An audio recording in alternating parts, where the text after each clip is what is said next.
Tank from 96.9 The Eagle, and I am so excited to welcome our next guest. I mean, honestly, America's dad for a long time, and then once I became an adult and enamored with comedy, I found out this guy's one of the greatest stand-ups of all time, and he's coming to our city July 18th this Sunday, Mr. Bob Saget. I don't know what to say, Tank, except thank you. You've heard Yeah, that your whole life, right? Your whole life. well, I still like it. I still like Yeah. Well, my last name's rough because it rhymes with stuff. So I had a rough childhood, but and like the world's changed. So now maybe the rhyme's more appropriate and things are fine. But I'm just happy. I'm really happy to be back doing comedy, and I'm real excited to be coming to Jacksonville. It's funny. Comedians always go, yeah, they do their press, they do their radio, television, and they'll talk to newspapers. Oh, it's going to be great. Yeah, it's my new tour, but it truly is. I am almost from scratch is where I'm starting. It started with a little patch of psoriasis, and I kept scratching it, and here I am. It's just one kind of joke, just dad jokes, hey, and now medical things I add because I'm older. everybody loves dad jokes. You know what I'm saying? Well, they don't. Some people criticize them, but I'm like, hey, you didn't think of a dad joke. Leave me alone. Right. And It's so subjective. You know what I mean? Like if you make one person laugh, you succeeded. well, I actually used to think that, but now I think if you made one person laugh, you really suck. Because I got to make everybody laugh. When I'm at the Florida Theater on Sunday, it's gotta. I people always say, or not always. Once in a while, somebody will say, "You're gonna be funny tonight." If I see people before the show, and I'll go, honestly, it's like saying to your pilot, "Are you gonna get me to Cleveland?"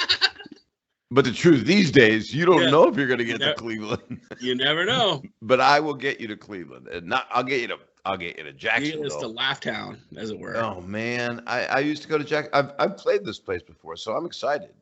And It's a great play. It's a great theater, and especially for comedy. It's not like if you're going to a metal show, it's not the best place.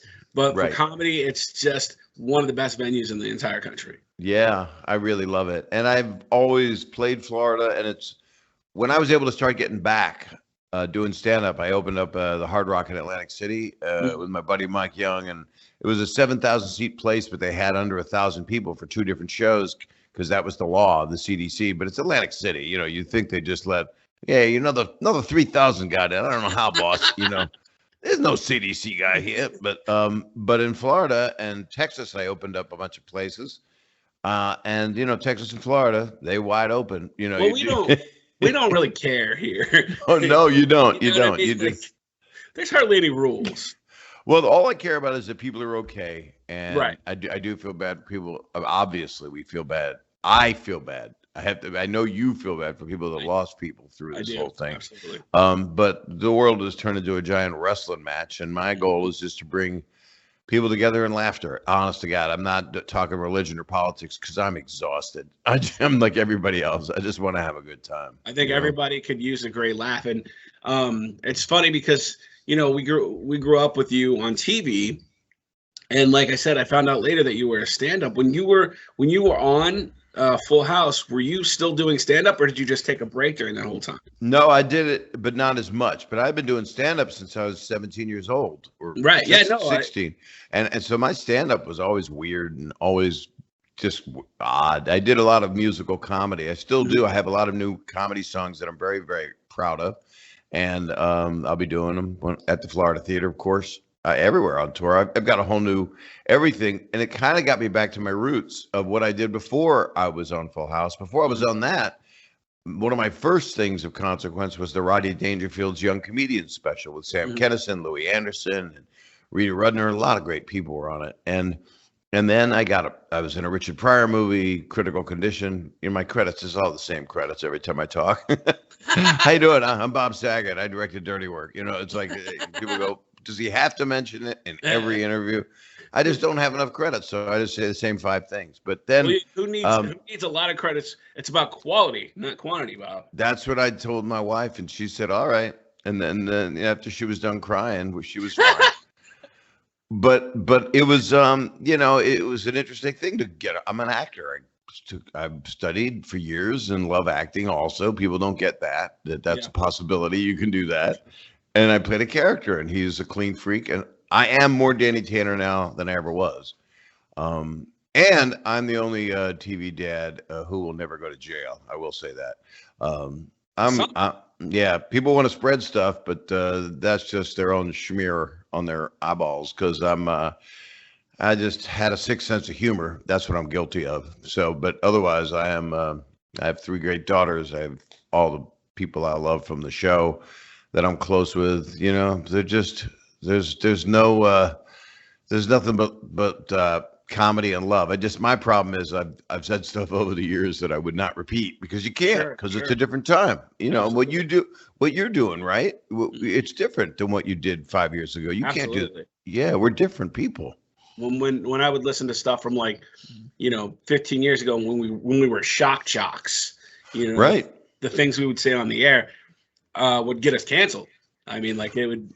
I was on, if you and don't do it, but if you look up old stuff I did, I was in New York. I was on with, Opie and Anthony or Howard Stern, and I would go on. Howard Stern was the jewel in the crown, and you'd say stuff on there, and they're not things that he would say today. They're not things that, because we've changed. So, and we evolve, and this, some people might get mad at the way things are, but look, a reset's a reset, and we had a disease. The whole world had a disease. And if you don't believe it, then okay, but we're coming out of it, and there's a lot of stuff that people had and they got infuriated over, and a lot of it's understandable. But everybody's mad about something. But I'll tell you something: there's nothing like a good bundt cake.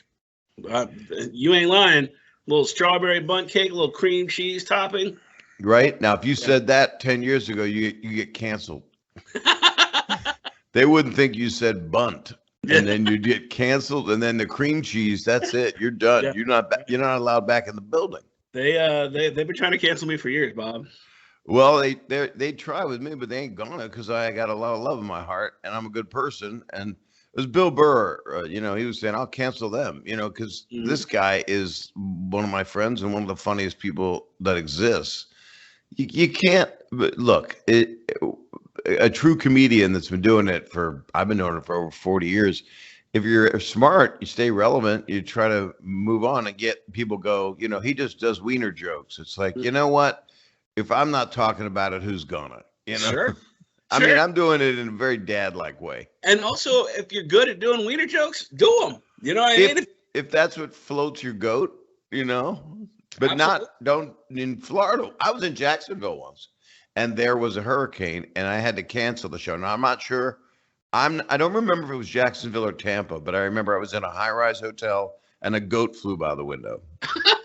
I remember that. That sounds like some Tampa stuff. I think it was Tampa, and then I brought it into the room, and then the police came. See, that's what people go. That's a bad joke, but people. That's my dad's humor. It's the oldest stuff in the woods. In the woods, or the woods, or the world, or the swamp.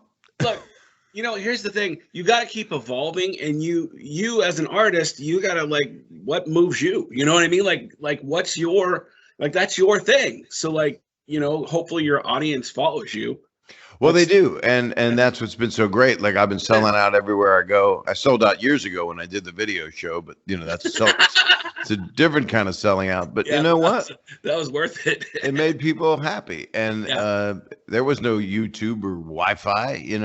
If you wanted to see someone get hit in the nuts, I always say I was the gatekeeper. You are like the alpha and omega of nut shots. That's the left and the right.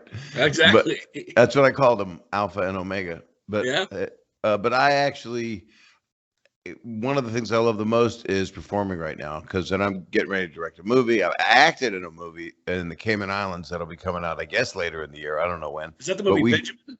No, that one was 3 years ago. This one was one right now. It's called Blue Iguana, but I think it's going to be called Killing Daniel. It's about a bunch of siblings that want to kill their brother because their father, who's played by Iggy Pop, oh my God, dies. And I work for Iggy Pop as This is, I guess, I take care of the estate and all of his business affairs, and so they're trying to kill the nice brother who the father liked best, and so it's a kind of a combination of Knives Out and Secession is the wannabe model for it, but that was fun to do during quarantine, and so I mean I just kept going.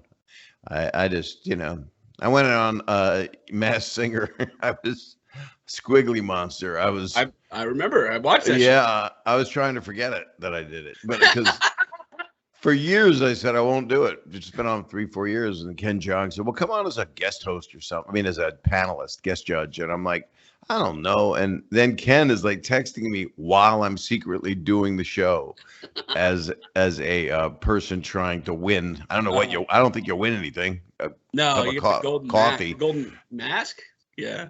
I don't know. I never got. I got 2 songs, and then they booted me. Paul Anka was broccoli. Really pissed me off. He was real tan too.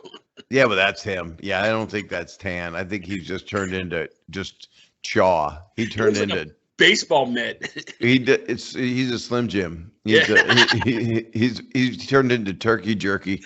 But I hear he's a nice guy. I never saw him. All I know is he did really well, and it ticked me off.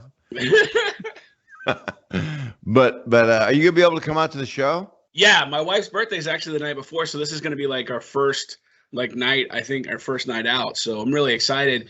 It's Sunday, which is a great night for a show. The place that you've been to the Florida Theater before. There's a great little Italian spot right next to it. It's a perfect night out, and I was shocked at how low priced the tickets were. Yeah, we well, also people have been hurting, Yeah. and my audience varies, I think it's 18 and up is how it goes. I think, unless it's 21 and up, I don't know. If there's a bar, I don't know what the rules are. I don't think there are rules. It's a theater, so I think anybody could go because it's a theater. So I don't think. Well, it says there's an age limit well, I wouldn't bring somebody under 16. No, yeah, that wouldn't. I wouldn't, just because it's like watching South Park. But if you're watching it with your parents, it doesn't, unless you're a cool family. Your parents are going to say turn that off. Sure. I'm telling stories that are more. I'm not that blue. Some people are like, I wish you were dirtier now. I'm like, well, no, this is where I'm at right now. But I've also, one reporter I was talking to said, and she was a very nice lady. I didn't know what to say to her. She said, so you're more mellow? I went, I guess I'm a little more mellow. Headline says, Bob Saget's more mellow. It's like, oh boy, am I going to scare the pants off her? And then she showed up pantless. So she was ready for me.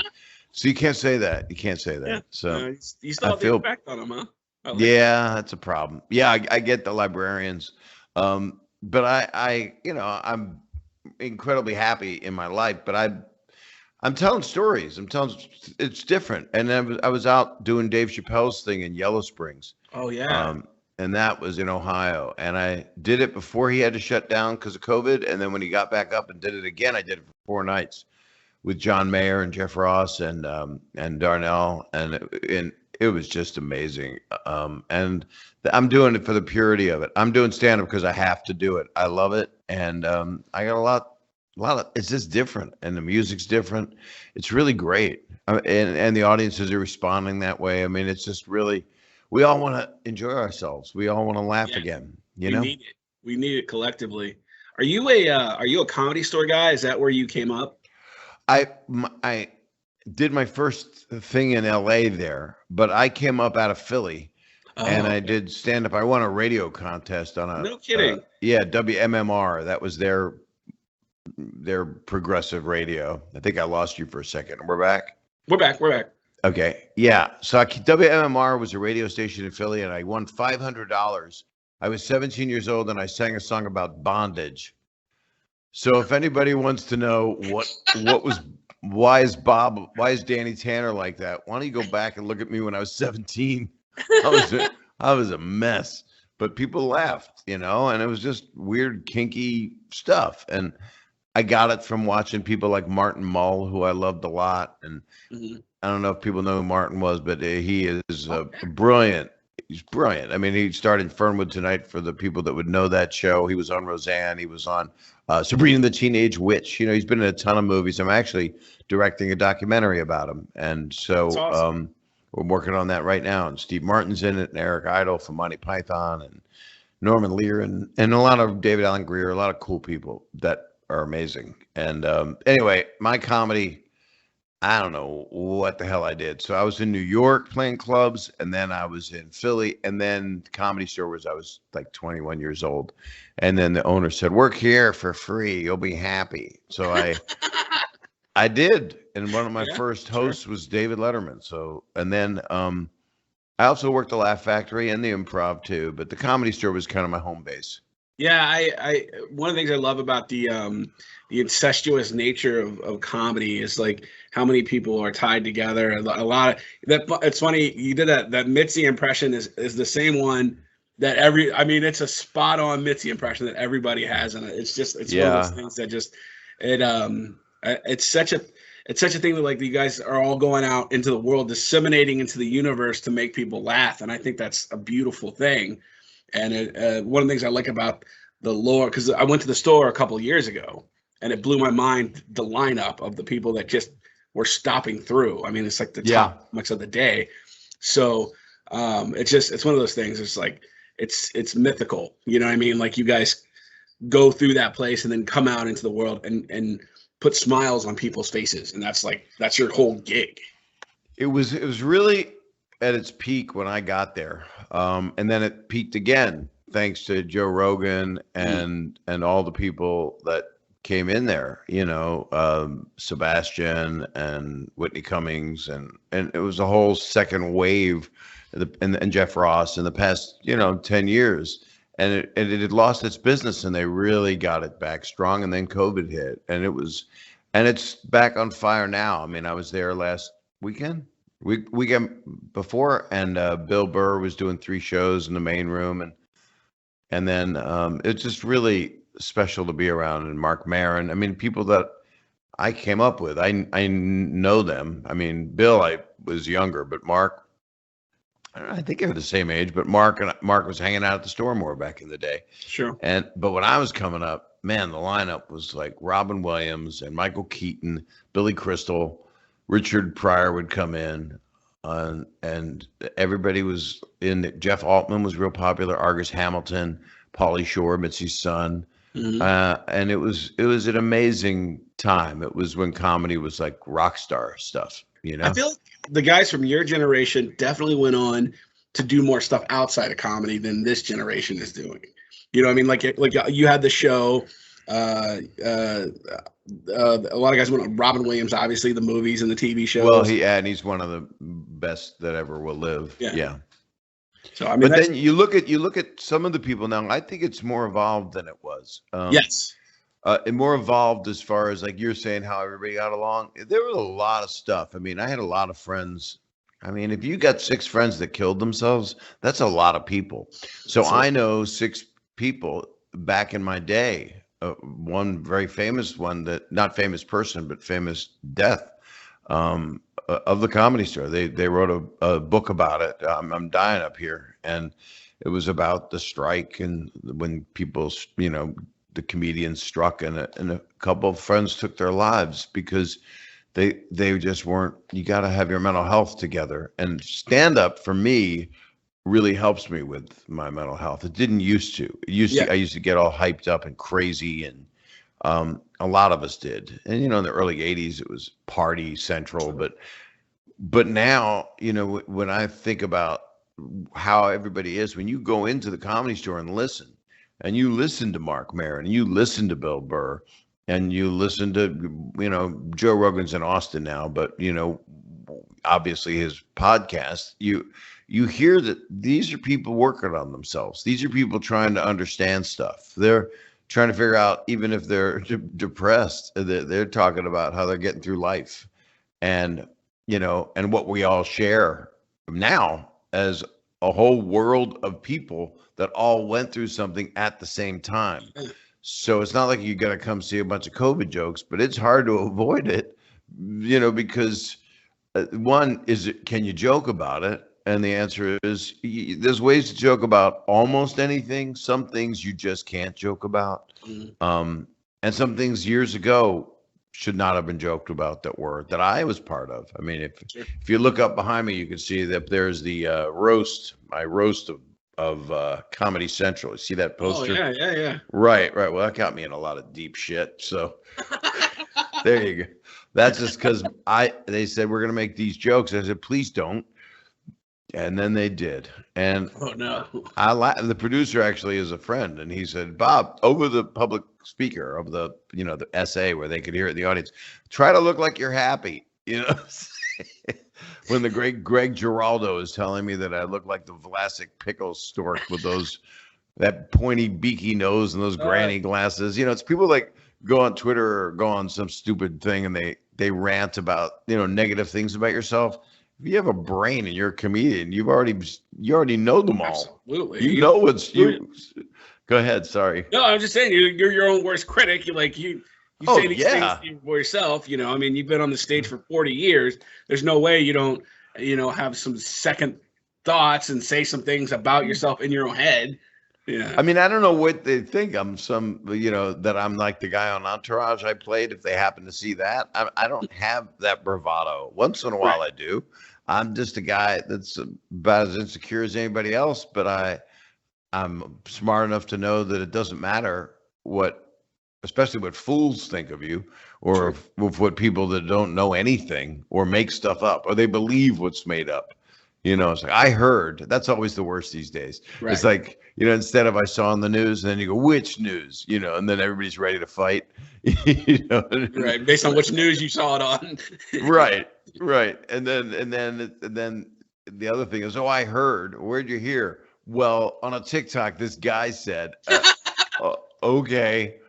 All right. What's your favorite reference? I don't know. A rabbit in the yard told me. I mean, it just doesn't matter. People just make anything up. So and then they'll tell everybody they know via social media.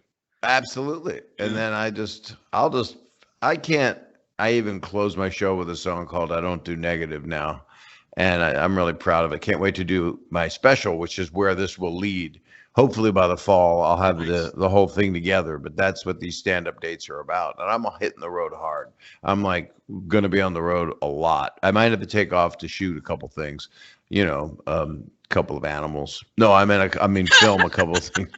Boy, people have been drunk this past 2 years. They've been drunk before. But once people said you can't leave your house, they went, okay. Bring me a 400 pack. There's just all those rum, those big gallons of rum coming to the house. That's right, boxed rum. No, it's crazy. It's been a wild year. I mean, like, I can't believe that it took so long for this to happen, for everything to come back. Because I know here in Florida they've been ready, and they've been trying to get it back for a long time. So when we're all like at these shows or at the football games, they're coming to full capacity and stuff like that. It's just like, I don't know. There's something beautiful about that, man, of being able to sit next to a, drunk guy. That I love sitting next to a drunk guy, especially if he yaks on me. If you're going to get yacked on, it's good to wear the opposing team's shirt. Absolutely. And then you don't feel bad, and you just peel that off, and you got a team you're rooting for. That's the way to do it, right there. Without the yak on it. Right. Yeah. But so you guys were shut down though for a long time. It was like 9 months, right? Yeah, we almost made it the full year. Like they took back the a lot of the stuff earlier than everybody else, but they still for so we would like go to half capacity. Things like that. We had more freedom, like, to do stuff than everybody else, but we were still pretty much locked down. It's crazy, man. And these people here in Florida, they don't take kindly to being told what to do. No. So they were not happy. Yeah. Same everywhere, really. I mean, I'm in California, but it's the same thing. People. Believe that their rights are getting taken away. And yet then I have friends in Australia that went, no, we're just, we live in Melbourne. We lock up at 8 o'clock. No one's allowed out. And and then people get mad about it, which I understand. It drives you crazy, and nobody wants to be told you can't do something. But I think it'd be different if it was not something that was so unknown and so vague. Yeah, Like, right. you know, God forbid there's an atomic bomb go off and you see the mushroom cloud. Then if someone says go inside, maybe you'd listen, Right. unless you stand outside and go, I don't I want to believe watch in the pretty lights.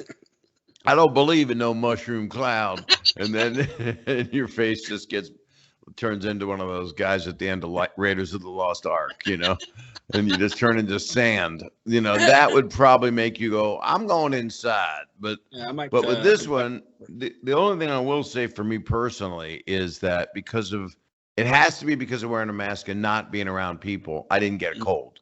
For a year and a half, I didn't get it right. Same.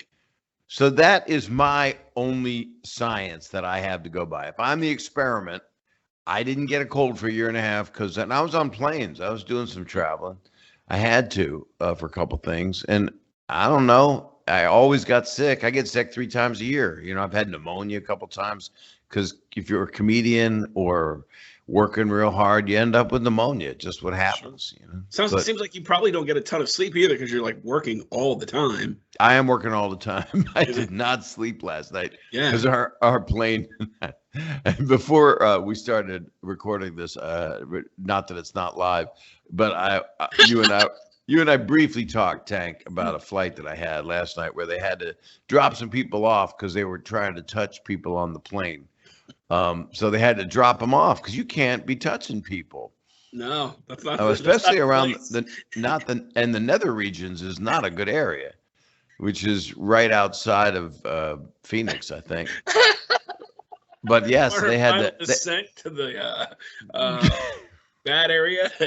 They should parachute those people out so you don't have to stop. You know, when there's a fight on a plane, I don't want to be part of that. You know. No. And I have. Have you seen any of that? Have you been on planes? I haven't been. I've been on a lot of planes, but nothing compared to what you guys get. Right. So I'm sure you've seen the entire spectrum of humanity on a plane. Yeah, there's a lot of spectrum people. It's been. I've been talking about it in my stuff too. I'll talk about it at the Florida Theater because it's nice. Like 5 minutes of a real discussion of something that happened with me and a gentleman, or a gentleman and I. I don't know the right I don't speak right grammar. I never have. I guess that's what makes me a man of the people. Well, yeah, that's perfect for Florida. I think so. Yeah. But then people go, but he's not talking like Danny Tanner. Danny was so proper. I was like, sorry, kids, that was a while ago. Oh, you froze up there. You froze. Am I frozen? No, you're good. Am I frozen?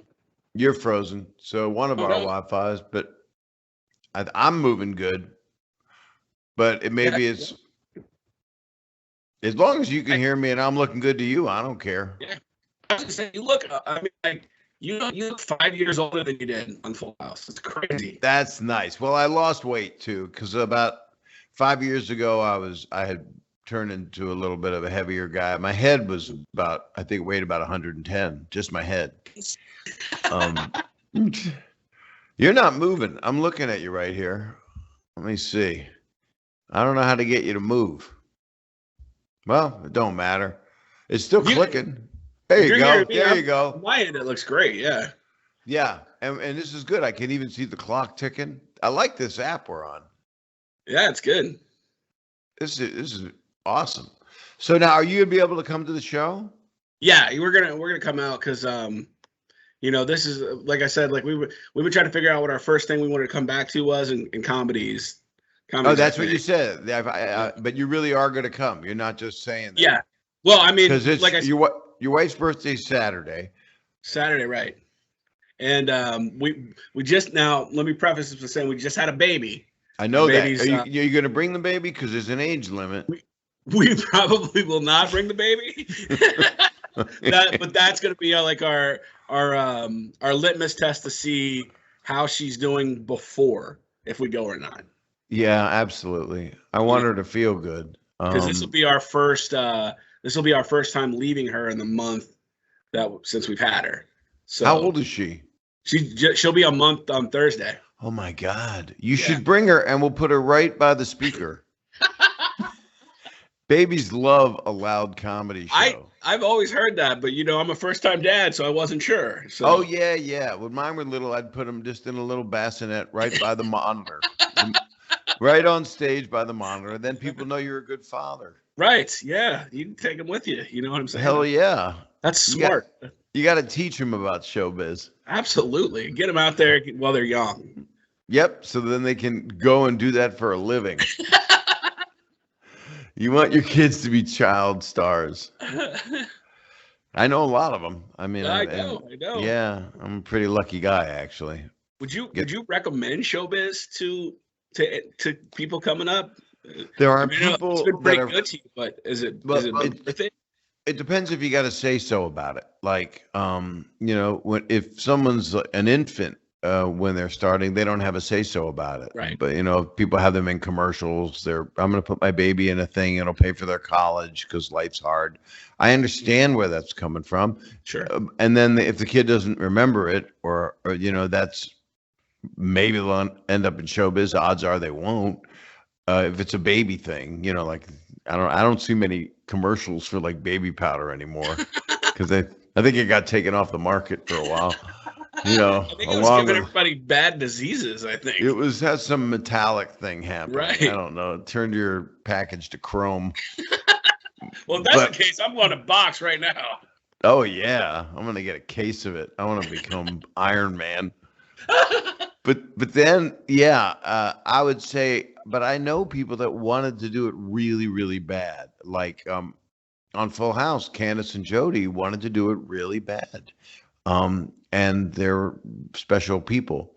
And I just had them on my podcast, which I'm proud of, which is I'm doing all the time. I do it once a week. And I love it. And we're actually, it's growing now. Bob Saget's here for you. Right. And it's an every week kind of thing. And then I have great people on it that I love, and people come on and just rip me a new one. Like Bill Burr just spent 90 minutes berating me. That's all he did. And then Stamos will come on and people will get what they need out of that. But Candace and Jody and Andrea Barber, those are kids that, they're 40-year-old women that really love doing it as a child. And I had a series that only lasted 1 year, and it was a shame. It was on the WB, and the WB was in trouble. It was called Raising Dad, and my daughters on it were Kat Dennings and Brie Larson. Wow. Those are my kids, Marvel stars, and amazing actresses, both of them, and lovely people. But, that's just, they wanted to do it. They were good at it, just natural gifts, So I recommend it for people if you're not making the kid do it, But otherwise, it's good to do everything when you're a little older. I don't recommend childbirth to someone under 15. See, that'll get me canceled. But there are states I've been everywhere. Okay. Yeah. That's a song. And I've been places where people go, oh, it's legal here. I don't know why I had to put a Southern accent on it. I'm sorry. Because that's where it's legal. That's where it's legal. And I'm like, well, why? That's so young. I go, well, it don't matter. My mama met my dad when she was 14. I'm like, well, that's a lovely story. And then you find out, I say, are they still together? And they're like, yeah, they love each other and things are great. And I'm like, well, okay, that's working. Mom's only 35. I keep losing you. I keep losing the signal, and I'm wondering if it's me or you. But you're not having a problem. I'm still getting you really clear. Okay, good. I keep pretty right amazing, now. actually. Yeah, I'm not. Yeah, you have to edit out all that stuff where I go, I can't hear you. Well, how, Bob? It's live. Oh, wait, hold on. Let me dismiss that. Oh, that's going to be better. Nope, didn't do anything. Yeah, you're still not moving. Yeah, we're live right now. That's why the signal's so important. So you got me? When I got you good, I got you clear. When you do the show this Sunday, you said you're doing some music in there. You play the music live? Oh yeah. I've been playing guitar since I'm 11. Guitar and stuff? my Wow. guitar. I've been playing. My act used to be all music. In fact, all my specials I play music in, and I was nominated for a Grammy for one of my specials. It was called "That's What I'm Talking About," and I didn't win because Kathy Griffin won that year. So I didn't.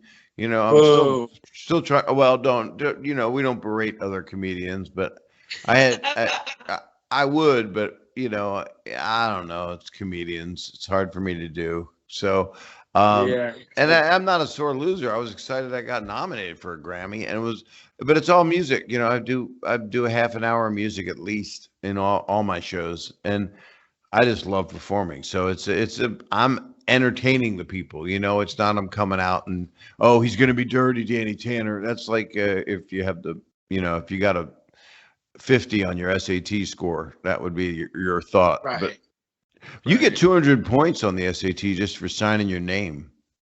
Wow. It's pretty good. I think it's I think great. that's more than I would have got. No, that's what you got. You got that. You got 200 points. We took ACT. I'm from the Midwest. Oh. So we took the ACTs. So I didn't do very well. I'm sorry. I didn't know. So now you can still hear me because you've been frozen. I'm wondering if should I refresh the screen or you're happy? Are you happy? Because I can't. You're not still moving. here. Yeah, we're still good. Like we're on my end. All right. All you need is just need this to be good for you. But you're frozen, smiling at me. No, I still moving in mine. I'm getting gradually fatter. Weird. No, you look very thin. You look very who's good a better guitar player, you or Stamos?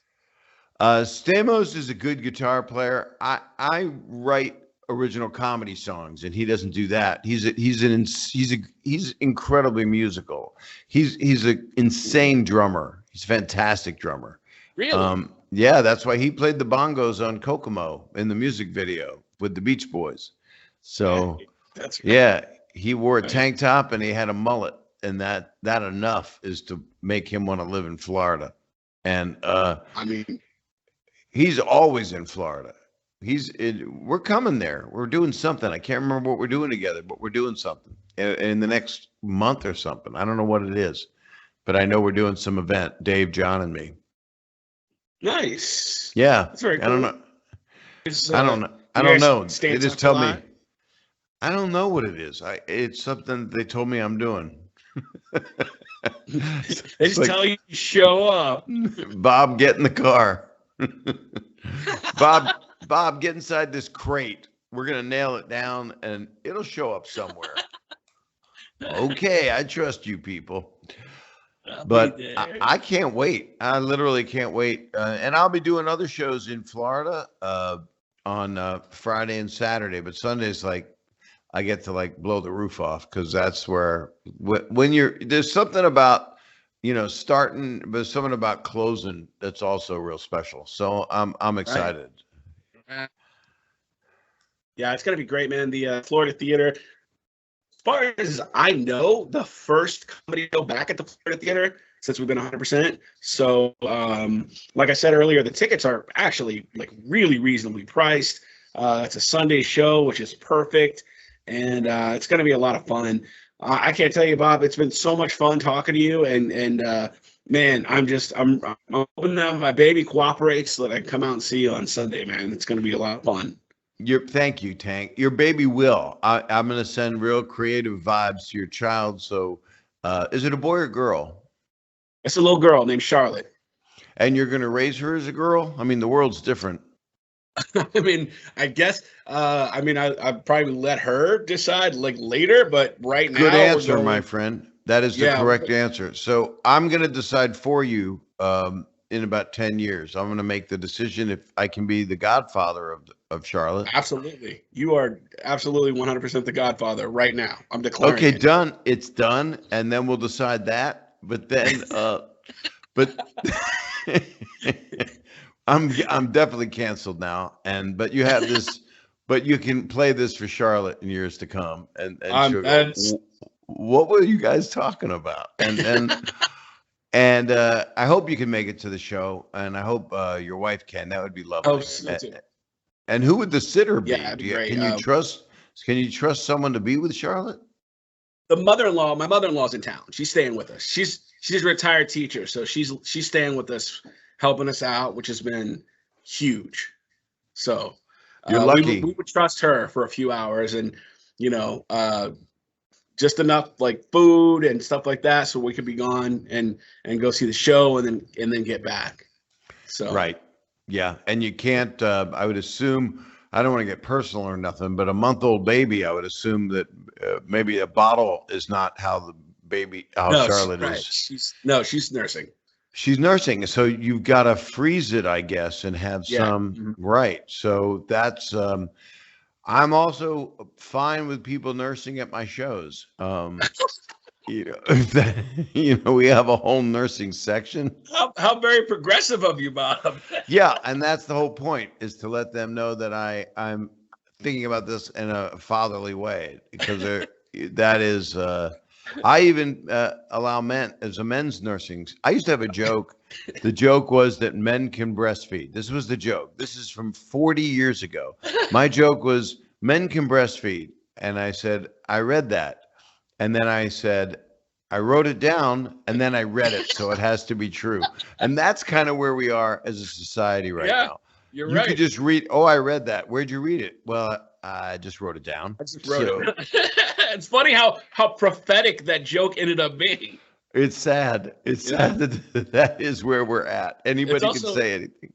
It's also sad that my daughter has tried to nurse on me as a big fat guy. She went to attach.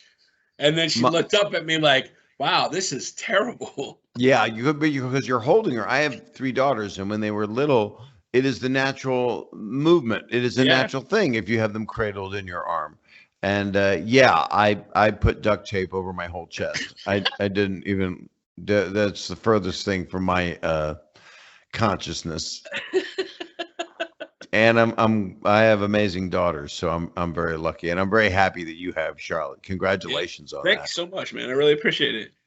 I really hope you can get out and I can see you on Sunday, and I know it'll be fun. I wish you could bring your mother-in-law, but you can't, because someone's got to take care of Charlotte. Somebody does. We do have a playpen. I guess we just leave her in there. I think what could she possibly do by herself? Well, only do that if you're going to leave the front door open. And put Home Alone on. Yeah, there you go. Now you're talking. Right. That's right. Joe Pesci and Daniel Stern falling down the stairs. That'll be real healthy. Yeah, I think so. I like it. Well, thanks for having me on, and I appreciate it. And I really look forward to seeing you. I'm hoping that we can make that happen on Sunday. That would be amazing. You have no idea how bad we need it. Good. Well, then it'll happen. It'll happen. So it's this Sunday, guys. Don't forget, July 18th. Still got time. Anybody can afford tickets. It's again. Well, you make it sound like they're $1. They're not $1. I mean, but like comparatively, they kind of are. Well, they are, because I'm out here doing it for the sheer love of it, and I know what people can afford and what my audience wants, and it depends on where I'm going. If I'm playing up in somewhere in Rhode Island where people got the shekels, nobody's paying in Bitcoin where I'm working. I just feel lucky to have you, and what I love is that you're a comedian's comedian. You know what I'm saying? And like you said, like 40 years in the business, it's amazing, man. I love you. I'm so excited that you're my child's godfather. That's like great news. I can't wait. Yeah, I'll make sure nobody ever hurts her. Oh, I appreciate that. Yeah. And we will see you this Sunday at the Florida Theater, my friend. You are amazing. Thank you so much, Bob. Thank you, Tank. Thanks for having me, and all the best to your whole family and all your listeners. I hope everybody's doing good. Appreciate you, man.